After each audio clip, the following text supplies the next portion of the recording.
Welcome back again, everybody. We're live here from São Paulo. I'm Yingsu, and joining me on the desk once again is Mimi and Seth. Now, thank you very much for sticking with us all day today. It's been a banger after banger after banger, but let's not kid ourselves. We are here for one reason and one reason only, and Mimi, that is Cloud9 versus PRX, round one, single elimination. This match is going to be insane. Two teams that normally we would have absolutely heightened expectations for, and in this tournament format, one of them is going home first. Yeah, and let's talk about this Cloud9 roster. There's a reason why, Seth, that everybody is so excited for this matchup. Yeah, I mean, Leaf is... No, it's Ye. It's all about Ye. Best player in the world last year, the whole way throughout. Left Optic now joins this roster, and Cloud9 look absolutely terrifying with this five-man core. Yeah, they do. And the core of this roster is really what I'm interested in, because they have stuck together, the three players here in charge of this one. All right, I'm loving the hats out of this squad, but the core of the squad has been together for quite a while here, competing together, and now they've reunited with MCE, their coach, way back in the day. The core of this team was competing with him in Counter-Strike. Now that leadership core of him and Vanity have gotten back together. You had an extra piece of firepower in Ye, and it feels like this team is set up to be North America's super team. I mean, both of you have already mentioned Ye, but let's dive a little bit deeper. For the three people that don't know who he is, Mimi, why are we so excited to see Ye? Because he's the best player in the world. Last year, he had the most dominant performance that anyone has pretty much ever had at one tournament at Champions Istanbul. This guy was the face of Chamber. Incredible in that role. But now, it looks like he's going to be going back to the Jet, a role which he is also fantastic at. Yeah, and we did get to see a little bit of that, over at Champions, and it was an absolute treat to witness. So I'm fully excited to see him diving back into this pick, especially just given what we've been seeing in the meta so far. Granted,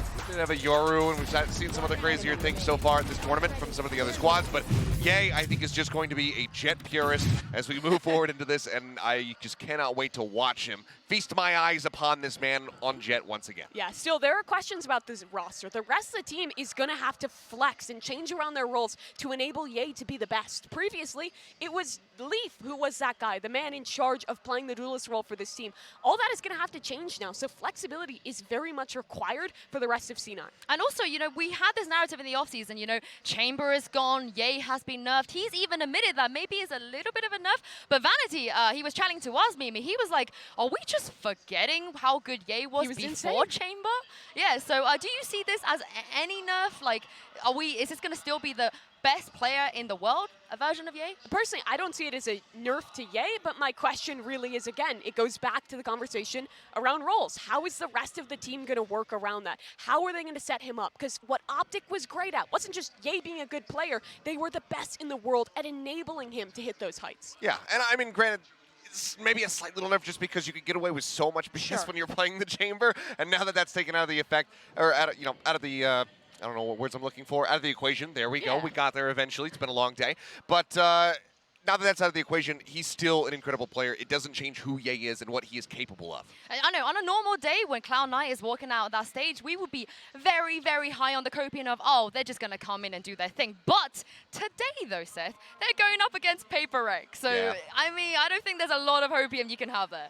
This is a very heartbreaking matchup to have in the first round of the tournament, because this really feels like something that should be saved for the semifinals, for a grand final maybe even, because PRX have long since been a fan favorite and are anticipated to be, the second place, if not the first place team, if they can topple the RX in the Pacific region. They have shown us fantastic performances since their inception, realistically, but especially in last year, being able to make it all the way into a grand final and just falling shy of the mark. You have been predicting for them to win. Now this is the fourth time. They need to get through Cloud9 and EA if they want to make that run possible. And this is one of those rosters that is stuck by their 5 players, exactly the same as you saw them last year. And the thing about PRX is you always expect the unexpected. These guys are innovators. They're going to always come in with something new, an interesting composition. So with a whole new meta and not a lot of VODs of them from the offseason, it's going to be really difficult to know what to expect from this PRX team, which makes it a very difficult match for Cloud9. It's going to be fun no matter what. I feel like the theme of today is just like a fiesta, and what a way to close it out as well. And the player, I feel like, is probably going to be taking the brunt of that is Forsaken. What else? What do we even need to say about this guy? I feel like the W key is just hot. Yeah, I mean, Forsaken is just an absolutely cracked player. I mean, we've seen his Yoru plays, particularly on maps like Bind, where he just somehow manages to weave his way into the back lines, and his opponents are never really ready for it. We saw how DRX was able to handle Kushner's his Yoru, but no one's really been able to get a grasp on Forsaken's in particular. But even aside from that, he goes to standard picks, such as the Neon, and he's still able to have an immense amount of impact. Yeah, it feels like no matter what this guy is playing, he is going to be fantastic.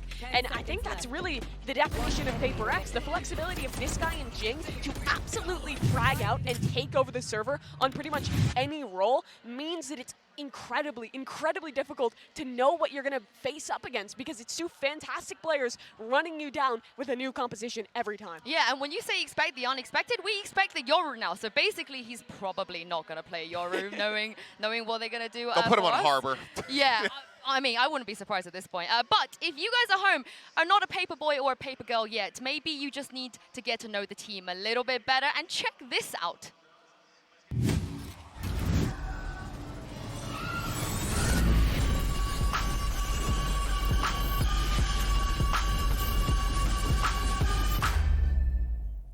Hey everyone, it's Ben Kai. I'm from Team PRX and I am the in-game leader and I play the initiator role. I think when PRX kept its entire roster, it was a pretty big relief to me because I didn't really like building up that chemistry from ground zero. We definitely learned a lot from the loss that we had at Champions last year in terms of the kind of mentality that we brought to the event, because the team felt a sort of pressure on our shoulders after getting second place in the event prior, VCT Copenhagen. So we learned from that situation in terms of how to manage our expectations and the kind of pressure we put on ourselves. I wouldn't say there's a lot of variety in terms of like my teammates, because at the end of the day, all 5 of us, now 6, including our coach 7, all 7 of us are still clowns. At the base of it, the whole team is still a circus. We have our newest addition, CGRS.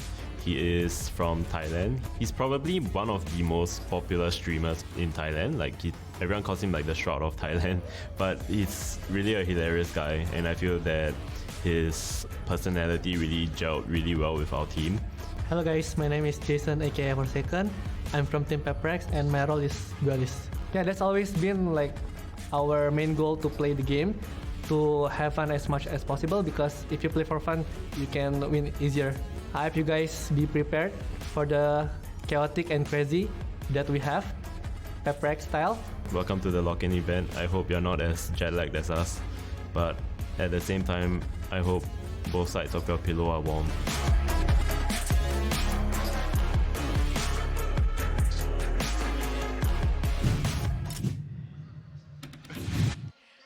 Thanks for that, Benkai. Thanks for that. That's brutal. Yeah. Both sides of the pillow being warm, that's fate worse than death. Yeah, thank you very much for Benkai for that. But it's time for us to bring the players onto stage. This is it. It is Cloud9 and PRX. Yeah, I've been looking forward to this one.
is an omen to what they're going to be doing. Maybe W Gaming, Mimi, is no more. Maybe they're just S Gaming now. Yeah. It's quite possible, but this is going to be the big one here. It is North America's brand new super team versus pretty much Apex best. These guys fell flat at Champions. Now they're looking to come back and make a deep run, make up for that second place at Copenhagen. Yeah, and that is the biggest question is, have they been able to rebound from what we saw at Champions? Because that was not the PRX that we saw at events prior. That's what we're hoping for. We're hoping for a banger of a series. We've already had 6 maps. Screw it. Let's go all the way to 9 because this one is bound to deliver on all fronts. Give me some overtimes. I'm down to watch, you know, some excruciating overtimes 17-15 in every single map. Let's do it. No, give me the 24-22. I need that level of overtime. But, you know, when it comes to PRX, do you feel like there is a chance of overcooking? At what point do they just go a little bit over the top? There always is. You can never know heading into one of these new events with a new meta if you've made the right call until you play. Depending on what these bans are right now, I think we're going to be able to determine what the first pick is. Well, PRX have selection versus Icebox. Icebox is gone here. We've seen Lotus already today. Haven't seen Split yet. I would like to see the Split, but of course, both Split and Lotus is being floated. We could here. Do it. Hey, there we go. There we go. My Lotus kings! once more. Once more. PRX taking a risk with this one. Going into these new maps is always hard. You don't know what your opponent is doing. They don't know what you are doing. This map is going to have to come down to adjustments on the fly. How much value are these IGLs getting in the mid-round? How much value are these coaches getting on their timeouts to make those adaptations? And Pearl as well, Seth? What a treat. I mean, so far, I'm loving it. Let's just go with the 2 most recent maps, and we'll see what this rounds out with. Split to be banned, so we're still not going to be able to get that. I was hoping perhaps that would be left open as the decider, but so far it seems like no one is willing to play on that map, and I'm going to do you one better. The 3 most recent maps. 3 most recent maps being brought out. I mean, hey, why not? PRX, they were the first team, the first professional team to show us Harbor in the off-season. Yeah. Now they're saying, you know what? We might have gotten beaten to the punch bringing out Lotus just simply because of scheduling reasons, but we're going to do it anyway. Yeah, and that's Fractures, our decider, too. Traditionally a very, very strong map for PRX. And, I mean, rewinding to the first 2 in this series, starting with Lotus. I mean, this is the epitome of going in for a surprise. What composition is PRX going to play here? Are they going to lean heavy into the duelist, trying to fight forward, maybe like a Rain the Neon, anything like that? Find that answer, or will it be more like what we saw earlier with the duelistless compositions? Surely not. Initiator play. Yeah, that one I didn't really like, Mimi. And knowing PRX and Cloud9 as well, let's not forget the other team on the side of this matchup, I feel like they're not going to give us the no duelist kind of snooze fest. If they do, I sleep. I refuse to watch the map. Mimi can handle all of the analysis. I need some W key holding, some head shooting action coming through from these guys. Well, some absolutely unhinged gameplay. Let's hope we do get that, because we are heading into the Prime Gaming Agent Select here. And I don't want to jump the gun, but are we about to see 2 chambers on Lotus? We got 1. Okay, this is interesting. I think there are some spots, especially on defense, where the chamber can get value. You're able to go into B, peek out to mid on the defense. On A, there's a couple spots where you can do it, going through that small door. I think there's potential for the agent, but I'm not sure if it's a choice I would have gone for. I'm also surprised to see Zelsa sticking by the Neon. He really lent into that role when he was playing with Sentinels. I would have expected Leaf to go for it instead, though. Honestly, you can take chamber out of the meta, but not Ye. Ye doesn't care. Can't take him out of the chamber. The Raze, the Neon being here is what saves me, because otherwise, if we saw the chambers and there was no other duelists, no duels going alongside of it, and it was nothing but initiators and controllers, I would be so disappointed. I'm glad that we at least have this Neon, this Raze that can just go blast packing and sprinting and sliding around corners to really just amp things up. Well, I wanted to get some good overtimes today, and who better? The kings of overtime, that is Mitch and Tom. Have fun with this one, guys. What the? You can't just throw stuff like that up. You can't. Well, I wasn't quite ready for that, Tom, but I mean, listen, I'm flattered. Yes. Yes. Oh, Own up. Who made that? We'll do the kiss afterwards. For now, we're scrapping after this game because I did not know that was coming. Neither did I. I'm going a little bit red, so let's get into this game now. Anyways, so look, the reality is, I was talking earlier about this map, Vito. I heard it down the grapevine, and I mean, it's just ridiculous. Lotus, Pearl, Fracture, between these two teams, elimination on the line. Tom, I am shaking. This game is going to be incredible. The funniest thing is, like, you talk about Lotus, that's a map that, especially with one of these teams, you genuinely don't know what to expect. But even the next map that is picked by Cloud9, last time they played it, they lost to Focus. They lost to Focus. What am I supposed to think? Revamped everything. So this map pool is truly fantastic. We go into probably the most exciting game of the entire group stage, and we're kicking it off on the newest map in the pool. Time to get this one started. Barriers up and the action kicks off right away. Zelsis blitzing down on A and gaining a lot of space with that flash, but they look to make up for it on the other side as PRX move towards C. Spotted the chamber and a quick TP out. We see that escapism with some early aggression on C. Beautiful use of the chamber, but ultimately he's going to be forced back. Yeah, the Sage Wall being used to give them quick access to the site, but also making it a bit more awkward for those rotations to come through if they want to try and pincer him from another angle. The full defense setting up in a retake. Don't have much to play with here.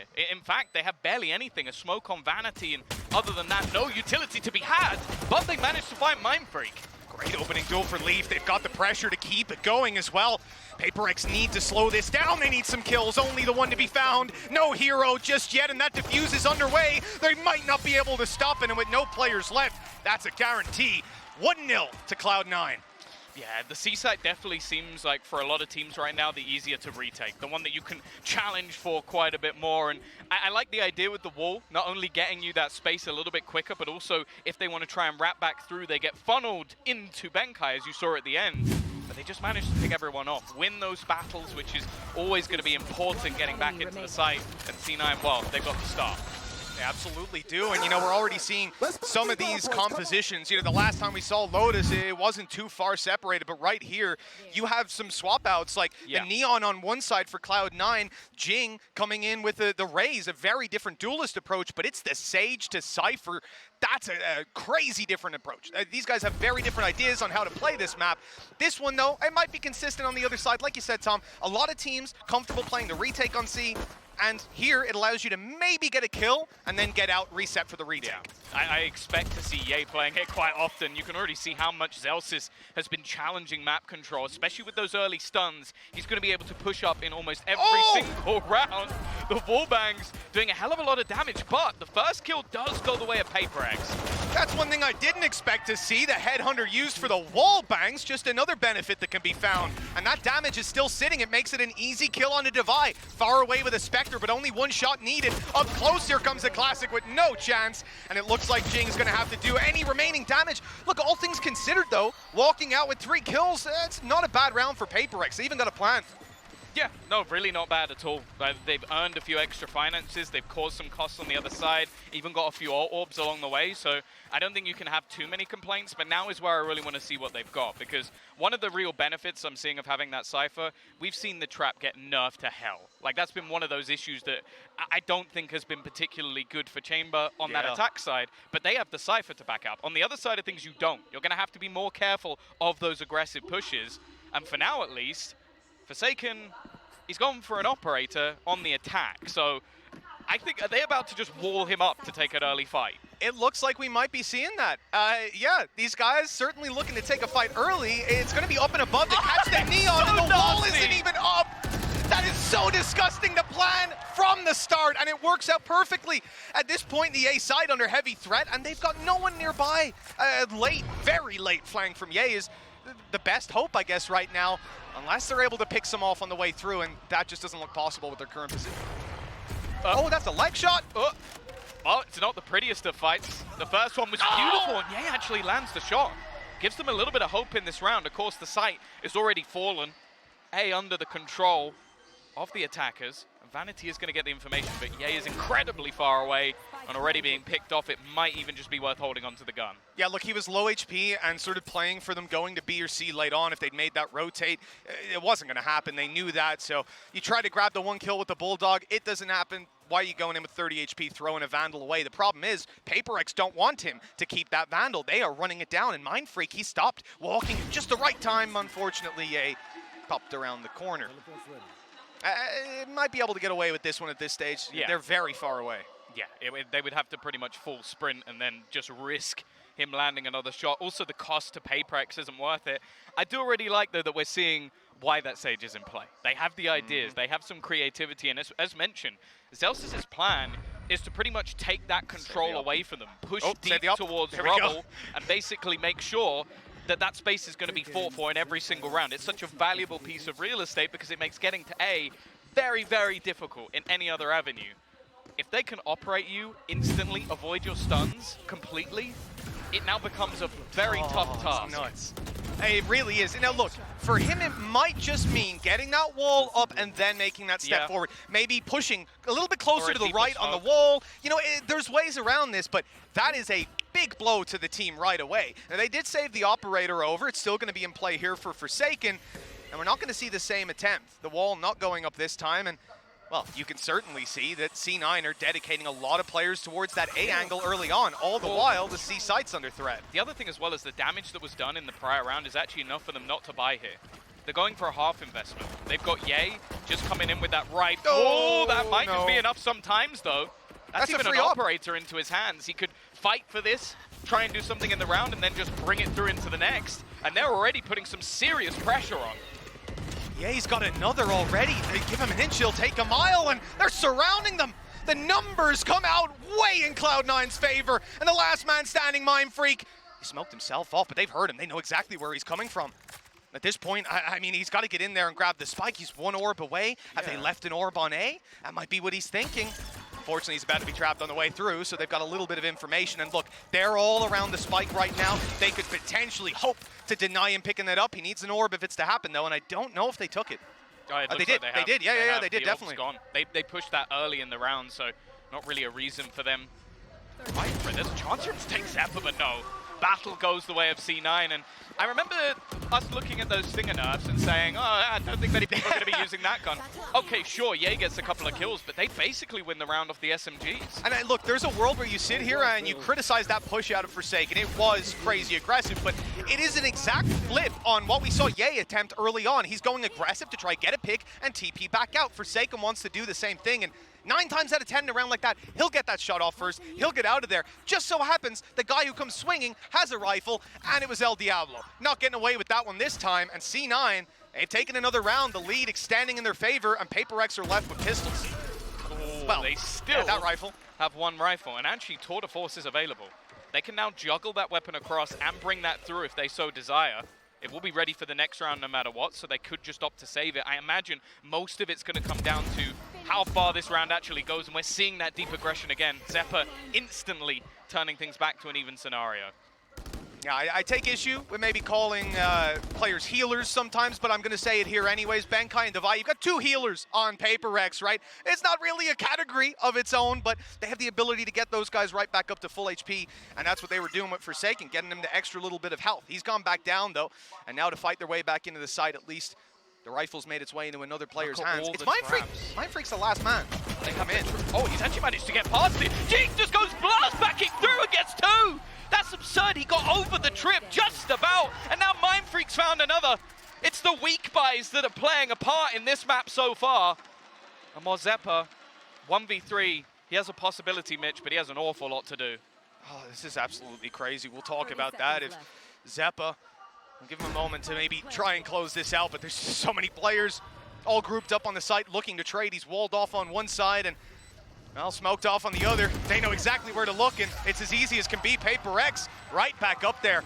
What a round to get it on a Thrifty, and one where they had a rifle, and yes, it got the first pick, healed back up and traded out, but the reality was, for me, when I look at that push onto the site, Mindfreak has the rifle, the other 2 have pistols, and it's this guy in through a nade, blast packing with a bulldog to get a double. Well, it's just outrageous. Well, so they had a trap up front, which the wall blocked, and then they had a trip just behind it, which he went over with the blast pack. You just can't do that. That's so cursed. That's so cursed for C9. The setup was decent, but Jing. And the rifle's holding the back, you know, it's just crazy. But I love it. It's a PRX round if ever I've seen one. 3-2. And round number 6, well, a different attempt here coming out of C9, but it is ultimately based around pushing up on A, getting that control early, planting Zalsis in either an early flank or a really solid place to play the info. But that's the thing, they've now started placing that elevated one-way smoke, which will take away the value of the wall. Instead, you can see Forsaken sort of playing up above it, and they're trying to bait him in. They want to get him into that fight, but the rest of the team in the meantime have made their move in towards this B site. Showstopper is going to force them out completely. Now, Devi is gone, but the site is theirs. Yeah, and they've also lost their player, as you said, Devi on the way through to that operator, right? You know that this player's lurker. Okay, hello! He's just running it in, taking all the space in their spawn, and Zalsis, okay, good attempt, even though he's blinded, he grabs 1 kill, but that is simply not enough here. Yay, has to do everything. Not this time. That is a clean round. Sure, they use a res, still walk out with 2 alive, but look how much C9 threw at that one. And now they're left with just a couple of credits. Yeah, that's the thing. In most of these rounds, we're now seeing the Cypher setup get pushed into, and each time a blast pack removes it, and it's just Jing. He's just taking so much space. He's pushing further forward, finding them extra entries, and he's currently 8-4 in the server. He is a man to be feared, one of the best duelists in the world. If he's in form, this team sometimes are unstoppable. Sometimes. We just need to see if this is one of them. This position from Ye could catch them off guard. He's avoided the flash. Mindfreak TP'd across. Flash didn't catch Ye, but luckily he didn't land the shot. Got out just before he was picked off. Big push, though, coming up on the other side, and Ye's got that info, right? He sees multiple players coming A. The flank is called for immediately. Forsaken, he's turned at just the wrong moment. Oh, this could be dangerous. Okay, that's going to give it away, but how is he going to deal with so many players? 4 players right in front of him. He's not going to get a single thing. That's an operator into the hands of the opponents. In the meantime, they've got El Diablo waiting, and he gets nothing this time. Again, another entry into the site from Jing. Still, this brawl looks fairly awkward, and the Stinger has found one. But even still, these fights are going the way of PRX for the moment. Back to a 2v2, however. Spike finally going down, and there's actually a wraparound coming in. A very good attempt, though, from C9, considering what they invested into it. Look, they've made this incredibly close, and they still have a chance to close it. The weaponry, though, is such a heavy disadvantage. That Stinger on Vanity, but oh, what? He's walked up behind Zeppa! I can't believe Cloud9 got away with that! The Stinger on Vanity was firing through the smoke, and they just stared right at him! I don't think I've ever seen a classic play like that. Especially not against a 4x, especially not against players holding with rifles. They just got completely baffled by Vanity. He might have even dropped an operator on the floor to spam instead with the Stinger, just so that distraction was a little bit more believable. That is utter madness, and just, well, perfect shots with a classic. I think you could replay that 50 times and he probably doesn't get those kills. They heard 2 weapons, they thought there's 2 players. You know, it's a reasonable decision to make. That's a pretty good deduction. I think Sherlock Holmes would have fallen for that one, but that's just with a classic as well. They made a damn good attempt at the round, and, well, they closed it out even better. Timeout now for Cloud9. And honestly, that might just be a moment to let the adrenaline settle down.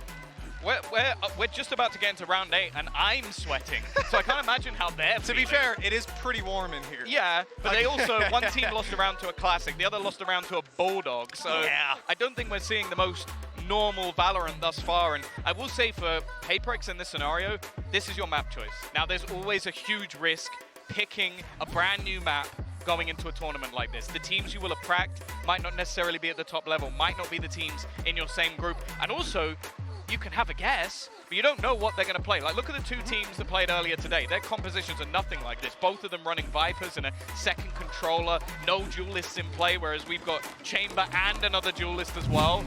It really has been just complete differences. So it's been a risk so far. I'd say PRX have been slightly better just because you're looking at the pistol rounds going the other way, but ultimately, it's incredibly close. 4-3. Oh, Forsaken. He's gone out very aggressive. Of course, has that TP. And on the other side, what we've come to expect from this, Ye tucked in the corner. Now, Mindfreak's going to have to be very careful. And that's exactly why. A shot hit by Ye this time. And that's the advantage now sitting with Cloud9. Well, look at the swap as well. Instantly, he's over to the other side of the map. They're going to get him healed up. They've still got Cypher there as that second part of the defense. and he can pretty much go anywhere from this point onwards. The thing is, though, PRX have decided to group up. They've got that showstopper online once again, and it already caused issues. They've actually put an elevated trip as well, just to try and catch anyone, well, maybe blast packing their way through. Instead, well, I think Jing is going to lead the way again. Yeah, you can't blame him the way he's been playing. Right into his nade again. Very little damage taken, but the space is the trade-off. The rocket launcher out, the showstopper! And it might just have ended Cloud9's chances. A 2 versus 3, Jing low. But that spike, it should be planted. Vanity! How did he get that angle? He's up on top, unaccounted for, and traded out in the end. Never mind, C9, a 2v3, they close with ease. With ease. With ease. Yeah, with that was an easy trade. Didn't even get shot at in the end. Got an op out of it. Easy peasy. Great showstopper, though. Yeah, these rounds are so back and forth. Like, the space taken from Jing is, again, fantastic. The initial battle goes their way, but it does just seem to be, in both of these rounds, there's been a man unaccounted for. Someone who's managed to slip in behind while they're fixated on somebody else, and that's what C9 are doing excellently, is that one player always seems to be distracting. Yeah, whether it was a PC utility that just faded or just a mistake in the moment, again, not accounting for where that player is. This time it's on PRX, and okay, that stun is decent. Zelsis, I thought he was going to go back and get out of there, but he, of course, has Zeppa, so he's going to stick around, and they get the kill for their trouble. The pistols here on PRX, you know, they want to use their numbers to their advantage, but everything being thrown at them early there just left that player isolated. I want to see if they can get anything done from here on out, but I mean, you'd be lucky to walk out with a couple of kills. This has quickly turned from a very close game, just in that one round. We're already expecting C9 to walk out with 6. They have pistols! They have pistols, Zeppa! Okay, it's sort of stabilizing. Device so desperately low on HP definitely makes things a bit more awkward. And while eventually C9 do come out with 3 players alive, these aggressive stances almost bite them, but again, this is something I almost feel like PRX are going to have to fight for now. Letting that A control go, firstly allows stack-ups on the other side of the map. You can have those rotations in far quicker because of the fact they've taken this control so regularly. And their one sort of gimmick to get Zelsis out of there, that stopped working after the one time. And that's the thing, they've also had the backup, though, over on C9, where we've seen Ye play on that A side on top of the box. That's another worry if you're not seeing that Neon utility come down early. Hell, they could even throw in a little bit of a mix and match. But then the C side, right, if you think, okay, A, they're getting the control early, maybe we don't want to challenge that or anymore. Then you look at the other side of C, and the majority of the time, that's where Ye is early round, with a means to escape and an operator. That means if you go there, you're probably 4v5, and we know they're comfortable retaking C. They've done a damn good job of it so far. All in all, there's a lot of problems that PRX are running into here, and I think this is the perfect time to take that timeout. 3 rounds left. It's not out of control yet, but this is where Cloud9 could run away with the half. Yeah, I will say that this defense from, well, MC Vanity, I think it definitely is one of just a fluid defense. Yes. Consistently moving, consistently changing, so the second you are trying to counter one thing, there's another thing there that you didn't think of. And that is something that can be incredibly hard to deal with, especially on a new map. You might not have seen everything that Cloud9 is doing before. And because you have players like Ye who can throw in something cheeky like, I'm just going to get in, kill you, and get out before you can even, well, click your fingers. Oh, here we go. Look at this man here, tapping away on his nade to the tunes. They're ready and waiting for the same play. They've got their answer, their solution. You want to go there early? No problem. I'll send a nade to meet you. Now they've got that control for free. They're punishing with a quick flash. And look at all that space that they've just denied C9. And that's the thing. From here on out, they could still go back and go in another direction. It's more so just the information that they've denied to C9, which is so desperately important. You can see the Vanity just managed to jump spot, so they will know that it's coming in this direction. And already Zeppa, he's going to get one. Now they just have to try and deal with Zelsis. Oh, they've spotted him as well. Perfect as he gets stunned up. Tries to return one of his own, but it's not happening. Do they expect this many players to be on the site? Even spotting Leaf, they might now think that there's no way Vanity would be there, but Forsaken, he was wise to their tricks. Ready for the rotations to have come in. Okay, a little TP up. That got a little risky, but they know Leaf is stuck in this corner, and he's on his way up. He's going to take him down from up top, and the op, it can't even get the shot off on time. No trade, and no chance for Ye. A 1v4, it's not worth risking the op for this, and PRX will close the gap. I'd love to have Jason's confidence just for a moment. He's on like 23 HP and still just pushing in, getting into the back lines while the rest of his team set up for that post plant. You can see the attempt to hunt down Ye. Now, I've watched this many times before. He normally comes out with the gun. Yeah, the question normally doesn't center around will Ye walk out with this op. It's how many weapons will PRX leave with. And it looks like they've decided to take faith into their own hands. 3. Yeah. They're not going to hunt him down too far. I mean, I'm seeing a little bit of a push out of Mind Freak, but you expect that. In the end, 6-4, and the economy, well, it's certainly not going to be unbuyable for C9. They're looking healthy enough. PRX, no big ultis to play with, but some are very close. Yeah, that's the thing. You almost have Seekers, and with how this map has gone so far, with some of the late takes from PRX, that could be valuable. And with the retakes as well, especially. On the other side, Tour de Force not too far away, and the res might be the big one for this round. Instead, it looks like they might just head straight into the B-side, something we haven't seen too many times, just the once with the showstopper. With the exception of Jing, I think we might see all 9 of these ultimates. It's a good chance before this half ends. 2 more rounds. This is going to be centered around getting your plant, getting your orbs, getting your kills. And right now, it looks like PRX, they're going for the plant right in on the side. Ooh. I love this wall. They can't be spammed from essentially any angle, can play up above it on the box, but after that, Forsaken's thinking, I don't need to stick around too much. He'll stay inside his TP and just bail out afterwards. Now they've got to deny that defuse. But that's the thing. It puts you in a very good position to get the plant. I don't know if it's the greatest for the post plant. They've got to try and spam already. It's just being stopped. Leaf's just going all the way. He's going to get it all the way through. That is ridiculous. He just stuck it all the way through in that 5v5. Last round in the half. I can't. So many guns. What's the probability of that? Hell, he was on full HP the majority of the time. They thought, surely he's not on it. Surely he would have backed out from now, and even if he is there, he's about to die. I don't know, I'm just completely flabbergasted. As well, you know what I was going to say? You literally said, oh, I don't know if it's the best spot to stop them from defusing, and I'm thinking, Tom, it's a laneway. Look how narrow that is. You've got a big chunky Cypher sat there. He's obviously going to get taken down, but no. This is Neo from the Matrix, another early take, and this time it's Ye to lose his life. Tour de Force activated. This fight for A has been where the main brawl has happened for PRX. Their C-site pushes were successful initially. Try again. There we go. Second time's the charm. Full rotation, and of course, C9 haven't really had to deal with too many fakes, too many double backs, too many splits in the other direction, so they can't gamble on this A site. But just take a look at the hood. Zelsis found himself a spot inside of it. They're hearing the steps, but no one's there to punish. And he's out. Okay, he gets taken down in the end, but it gives them some hope. That hope is quickly taken out of their hands. Unless Leap, well, he's alive? Okay, give him a shot then. That'll do it. 7-5. PRX at the half. They certainly haven't let C9 run away with this, and I'm not even sure what to make of that. I'm so excited for the next one to kick off. Yeah, that's the thing. Now we get to see what C9 are going to have on the other side. We get to see whether or not they're going to have that sort of same aggressive stance, what Zelsis can really do on that attack. So I only think it's going to get more exciting from here on out, Mitch. You can only imagine so, Tom. And all the crowd that's here, they're certainly getting loud as that half ended. We'll get this one over to the analyst desk, and we'll be back in a few with the second half. Oh, I love being here. I love being here. This is great. Mimi and Seth, you know, we theorized a little bit. Maybe W Gaming was no more from that Benkai walk-on, but that seemed like a red herring.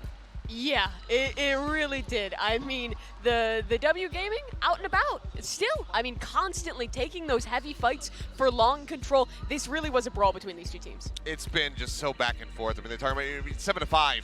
It's still so very tight-knit between these two squads for the first time, you know, debuting this map here for us, or debuting themselves on this map. It's just been absolutely wild to see, and I'm looking forward to seeing how things are going to shift up when we do go ahead and have the side swap.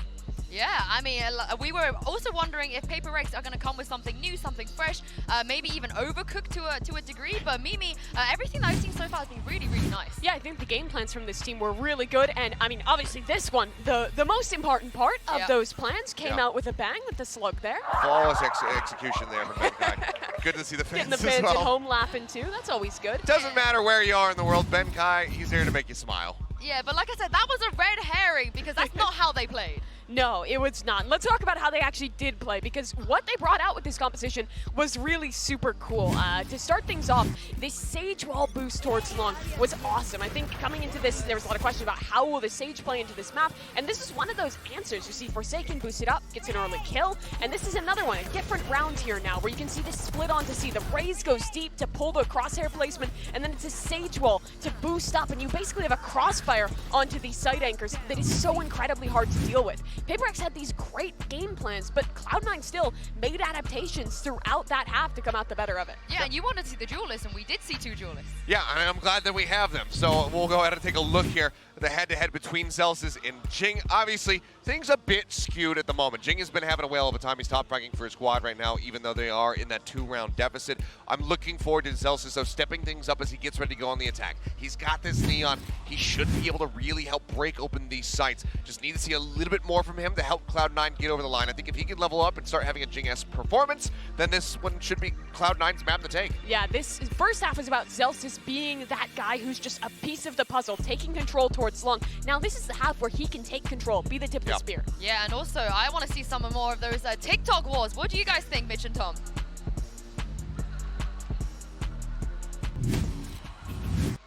You know, some more TikTok walls, I'm not sure. Some more TikTok diffuses, maybe. That was... We'll see. Yeah, hopefully it goes a little bit better if they do time. try it again. Oh, man, look at this one at Champions 22. No surprise here. Ye had the highest kills, first kills, KD, and KPR kills per round he did all right. of all players. He did okay. He is rated as, you know, a decent chap. Good old Benkai there, though, Tom. Off to a bit of a snail's pace start. He hasn't really been able to get the gears turning. Forsaken, on the other hand, he'll kick this half off with style. You could say the same for Zelsis, but his luck has not got any better. No, it really It's just hasn't. been insta-domed the second he takes a step forward. Tried to quickly make a move. Now, starting to use some of the sound cues of the doors, maybe try and bait some people in on the rotation. A close position on B. Wall still available for Benkai, almost just going to be working off sound cues in case they try and head in towards that direction, purely based on delay. And with a flash going through towards Tree, the knowledge will be there at the moment that that space likely hasn't been taken. A very, very tempered start from C9. You can see this A site where they've intended to go this whole time. It has certainly been left empty. With the exception of Devi standing around, and he almost gets 2. Great damage onto Ye. It can't be healed back up, sorry. Zeppa, of course, it's a pistol round. He hasn't bought that heal. So that's going to make it a little tougher for Ye to get the value, especially with that nade on the way. Not going to be able to hold the angle, and Benkai already getting rid of that aggressive spot. Both got the frenzy. Oh, close up! And that does leave Jing low. The wall is going to make things awkward, though. It's going to take him ages to just spam through. There's nothing he can do. He just stuck on the other side, feeling the fall. And while Zeppa, he's going to go down at the end as well. The Sage will be used to just leave him isolated. And PRX, well, they'll get themselves the pistol again. Hey, did you hear me, Ben? Is that Ben behind you? Okay, he didn't turn around. Just making sure it's not piped into his ears. He was off to a slow start for sure, but a quick double kill in the wall being the thing that wins that round. Like, there's just no way, man. No way. Not when you're using a frenzy. You're not breaking that wall when it's 100. And the fact that he goes back after, do you need to reload? I can just jumping right click it. 7-6, and that's a very important They're still pistol going for these force buys, though. Oh my. That's the thing. A lot of teams pretty much instantly shied away from this when the nerf came through. C9, they won't have much time to test it. It's the same again. He did exactly the same in the last round. Same move, exact same position as the round starts out. Well, look, a taste of his own medicine when it comes to Ye. Oh, this could be dangerous. The nade is not going to catch him in time to blast back and push him back, but they're already on the site. They have overtaken it, and that judge, okay, good for damage, good for kills, but we've ended up in a 3v3, and starting this round out with barely any money for C9 off the back of the lost pistol. Vanity has a judge. This shouldn't end up in a 3v3 with a plant. I'm not going to say guaranteed, but with the smoke now back online, they should be able to get this one down. Yeah, I'm very scared with that weapon heading into his hands. Love the take as well. Wall up, over the top, trying to find an elevated angle, and he's going to get it. Already, though, his teammate traded out in the meantime as they look to try and push into this site. They're stuck in the mud. And Benkai now has to try and clutch this one out. Spotted by the cam, all information, and they'll play this one together. A beautiful round from C9 from start to finish. And I actually really love, if you watch the way they set up Zelsis' stuns, I think it was then Vanity TPs into the site. So you look one way, the dog hits at the same time, and then you manage to get that kill. That is a beautiful take with the Stingers. Yeah, you can see these guys have been putting the time in on the customs. Unbelievable. And you know, you gotta give credit. I wonder if that's come from the brain of MCE. Good old Mickey as he goes by. Oh, does he now? On the streets. Does he? McKee, yes. Is this like you calling Dirk a Derek? You gave me permission, you know? Not the first time. That's true. To be honest, it wasn't on purpose the first time, but from then on out, it was fine. That's just such a fantastic response. I said PRX winning the pistol, it was fantastic for them. They were 7-5, they're 2 down. And it was their chance to build back up into this half, to, you know, just really relegate the lead that Cloud9 have instead. They've ended up in a rough position themselves. Bit of damage, 1 kill, but how much more can they get with a fantastic flash like that? Maybe a lot. Oh, Forsaken's caught another one. This was barely an investment from PRX, and somehow they now have a man advantage. An absurdity in the last round with the Stingers. This would be just that little bit more ridiculous, but they still have Ye to deal with. This is a lesson learned for me, Tom. Any round can be won at this point, regardless of the weaponry brought in. Mind Freak! He's behind!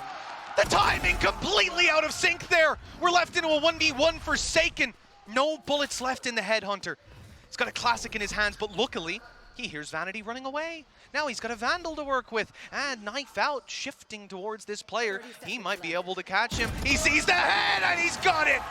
PRX lose the second round, but they're right back into it. I'm gobsmacked. Like, the rounds that we're watching just don't make any sense. The logical winner isn't winning most of the time. And with another Thrifty on the board, who do we even think is going to win this one? It doesn't matter, Tom. I don't want to take the credits off the scoreboard. It doesn't matter. This is an arena shooter now. God, today has been something else when it comes to Valorant. Lock-in delivering on levels that I don't think you could have expected. And what a treat of a game as we kick this one off. 1 round separating them, moving into round 16. And the buy is close to even. Look, you got a couple of rifles here. Cloud9 could get something done. Actually, Ye's playing with the rifle despite having the Headhunter. I mean, it's a symptom of the nerfs, I suppose. That's going to take an effective duel out of their hands. Ye. That too. This is so ratty from Bankai. It's basically the same spot that we saw from Ye earlier, but he actually has some cover. He can hide behind the box. Ye needed to try and get something here. They're going to farm the orbs up as best they can, and they could, in theory, get Zelsis that extra orb as well. And then this actually becomes quite a decent purchase. Yeah, I mean, they have to obviously double check Ben's not on top of the wall somewhere, and they're clearing that out first, being very cautious, very respectful. That flash, no doubt, is going to rustle them a little bit, but in the end, they're comfortable to move forward. The flash through the smoke. Ben was caught by that. Should have an idea that he's on one of those 2 corners, and that's why Zelsis is just holding them as the rest of the team takes some space. The smoke off, the stun in, they can go anywhere. They, in fact, are thinking about the spawn. Literally every door is open for them right now, and they are allowing the other team to come in. The classic again! Sat in the corner, able to catch them off. This might be the most classic kills I've seen in a game. Oh! He's just waiting on the trap! I couldn't have gone worse for Mind Freak. Now Forsaken, left alone. Vanity lurking within the smoke. I don't think he'll expect him to be here, just sneaking around those backlines for the entirety of these rounds. And well, who could have thunk it, you know? The team with the weaker purchase win the round. As I said, Tom, close to an even buy, and after the previous round, you know, they can come in with 5 classics here, and I'm going to say 1-1, economy even. They've got far more than that. Oh, they do. Got far more they than certainly do. And, you know, we've had ultimates built up at this point. Forsaken, having his tour de force most likely online, or indeed online at this point. You got your Seekers, you got your Res. I mean, a ton of opportunities there. Zelsis, though, you know, we haven't really seen that much from him so far. Obviously, his role here, very important to mention, even on the defensive side. It's the same on both sides, you know, you play as a Jet on most maps when we go, you remember back in the day, back in split days, you'd be like, Jet, attack, split. You're not supposed to get kills, you're supposed to get space. Zelsis on both sides of the map, that's what he's doing. He's throwing himself in, getting picked off by Forsaken. I think we should actually have a look. I don't know if the desk would want to pull this, but the head-to-head of Forsaken and Zelsis, I would love to see, because I feel like he has just been shut down by him consistently on those early aggressive pushes. Well, PRX taking a moment, giving a chance to Alex to talk things through. I will say with the way that the rounds have gone, he might be as bold as me by the time this ends out, because this got to be stressful. You're winning the rounds you shouldn't, losing the rounds you probably should. But that means, if anything, the purchase they come in with here isn't bad. They've got a Res, Seekers as well, Tour de Force available. And by the looks of things, it's going to be more of a default. I think you can see that Cloud9 are almost expecting some sort of aggression. It's just what avenue it actually comes from here. Well, that's exactly it. We talk about this map as having the potential to suffocate those attackers, and looks like that's what PRX are aiming for, at least towards C. Again, we'll see this consistent player posted up to try and hold the angle. He's going for the door, though, trying to fight his way back through. Of course, he can TP, open up the angle, try to take a shot. Maybe it baits them into pushing the smoke. You know, this is Forsaken trying to play with them, but they're not giving anything away. Yeah, Zelsis now will start to take that space. Door already broken, so they do have to be a little careful. But the swings just don't work at all. Every battle has gone the way of Cloud9. And Benkai, whoa, almost desperation here to see if he can find anything on this cross through. But he won't.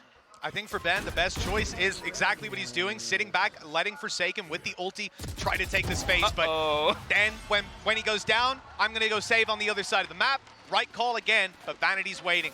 And this is another well-thought-out round by C9. They're rewarded now with double digits, starting to get towards the final push to close out this map. And remember, coming into this, we've got some pretty wild maps. Pearl up next, Fracture after, but this one here was the choice of PRX. Wow. Financially, C9 are way ahead.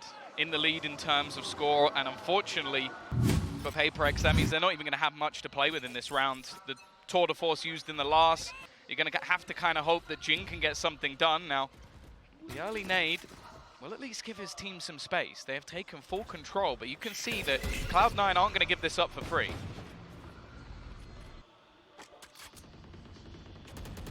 PRX, though, there's a trap there. They'll be able to hold on the angle, maybe get a shot off, and Forsaken got a few. Unfortunately, you're seeing that Headhunter not quite what it used to be. The shots not finding a kill, and even though they get one in the end, it is negligible. 11-7. PRX knew they weren't going to do much in that round, but now with the economy stacked up for C9, they are going to have to win back-to-back-to-back buy rounds. That's the thing. This is looking really controlled now from Cloud9. They've been able to deny any space over towards A. That was something that Cloud9 on their defense were able to do quite well. Take that space away early. Okay, it went a bit back and forth in trades, but most of the time they came out on top. Whereas on the other side, they are patient, and then eventually they just clear through everything methodically and haven't really been losing many players, even in the prior round where it was a full buy. You want to play? Let's play. Barriers up yet again, and C9 on the home stretch. 2 rounds to close this map out. Take PRX's map pick with a very dominant attack and a, well, surprisingly strong defense. It was looking incredibly close, but these last 2 quarters, I suppose, have been very one-sided. Yay, again delivering the opening blow, and he is hunting down another. He's just too quick. Zelsis following through, Zeppa with another, and just like all the others before, this round has crumbled for PRX.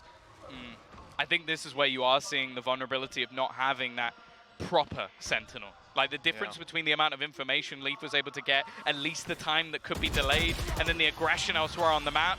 The fact is the aggression isn't working for PRX, and in the meantime, the information isn't there either. This round was mostly Ye just walking into B. That would not have happened on the other half for C9. Sometimes you see maps like this where the team comes in and you just have like, I'm happy to have the excuse off the rip if I hadn't seen the game. Oh, yeah, he just popped off. He just shredded them. You know, it is what it is. They played this map better. Their prep, better. They suffocated PRX's attack. They kept them trapped in spawn. They denied the A-long aggression. Their comp with Zelsis worked perfectly. Zelsis is 11-14 right now, which is a damn miracle. This guy has been put in the worst positions consistently, and he's still putting up the numbers. And you know, look at this. Look how hard it was for PRX to take that map control. They needed to put the whole round into it. And for C9, every round they get it. And now they've trapped Mind Freak. He'll get one, but he's gone, and a trade is not good enough here. Yeah, Jing took a lot of damage in the initial fight as well. They've been so good at just forcing him back out of these positions. Now there is a push coming in behind Leaf, but they're going to be able to do too much. What's going to do some damage? And actually it broke the door! And that might have been a little bit of a fluke, but he probably should have gone down anyway.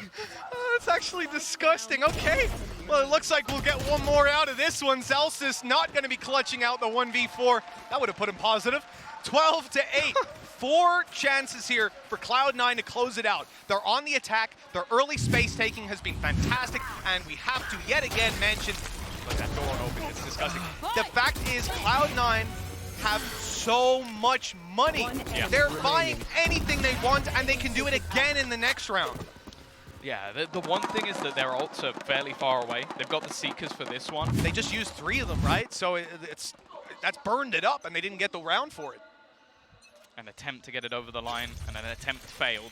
However, they haven't had too many struggles elsewhere. Again, we're going to see this aggressive push coming through from Forsaken. He's going that little bit further. Now, the TP across, he'll know that he's there. He might have just been spotted. That little jump across is given the information. It's a whiff shot. Somehow, Forsaken survives far longer than he should have done. But even still, the advantage sits firmly with Cloud9, and this C site is open for business. If I'm being honest with you, he had no right to even get 1 kill here. This should be a 5v3 retake. A chance given to PRX by a big kill out of Forsaken. Rez with Mind Freak back in, and the numbers are even once again. The C retakes, we've talked over and over about how strong this can be for teams fighting back in. This isn't a death sentence yet, but everything has to go right on the way through. One hero play, a big performance from one of these players without Ye on the server right now, and it looks like everyone's chipping in. Leaf's got 2, and it's finished out by Zelsis, 13-8. Absolute decimation on PRX's map pick, as Cloud9 have shown they are here to play.